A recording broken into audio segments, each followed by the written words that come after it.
அனைவருக்கும் வணக்கம். Mutual fund portfolio டே 44 super ரெக்கவரிங்க. ஒரே நாளில் 15,000 மேலே ஏறிடுச்சு. நம்ம கரண்ட் வேல்யூ பார்த்தீங்கன்னா 13 லட்சத்து தொட்டுடுச்சு.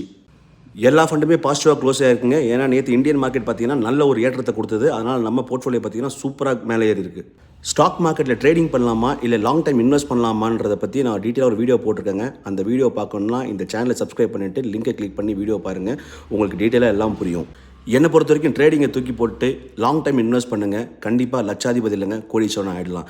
ஏன்னா லாங் டைம் இன்வெஸ்ட்மெண்ட்டு தான் நம்ம எல்லாரையுமே மேலே தூக்கி விடும். அதாவது ஸ்டாக் மார்க்கெட்டில் மட்டும் கிடையாதுங்க, நீங்கள் டேரெக்டாக மியூச்சுவல் ஃபண்ட்லேயும் லாங் டைம் இன்வெஸ்ட் பண்ணலாம்.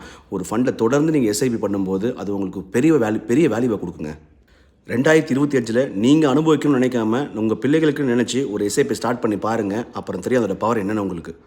காம்பவுண்டின்ற வார்த்தையை பல பேர் சொல்லி கேள்விப்பட்டிருப்போம். ஆனால் நீங்கள் மியூச்சுவல் ஃபண்டில் எஸ்ஐபி பண்ணுறது மூலிமா அந்த காம்பவுண்டை நீங்களே பண்ண ஆரம்பிச்சிருவீங்க. அதை நீங்கள் செய்யும்போது உங்களுடைய வேல்யூ கொஞ்சம் கொஞ்சமாக இன்க்ரீஸ் ஆகும்போது தான் உங்களுக்கு பார்க்கவே ரொம்ப சந்தோஷமாக இருக்கும். தொடர்ந்து எஸ்ஐபி பண்ணுங்கள். இந்த சேனலை சப்ஸ்கிரைப் பண்ணிவிட்டு வீடியோவை ஃபார்வர்ட் பண்ணுங்கள், லைக் பண்ணுங்கள். ரொம்ப நன்றி.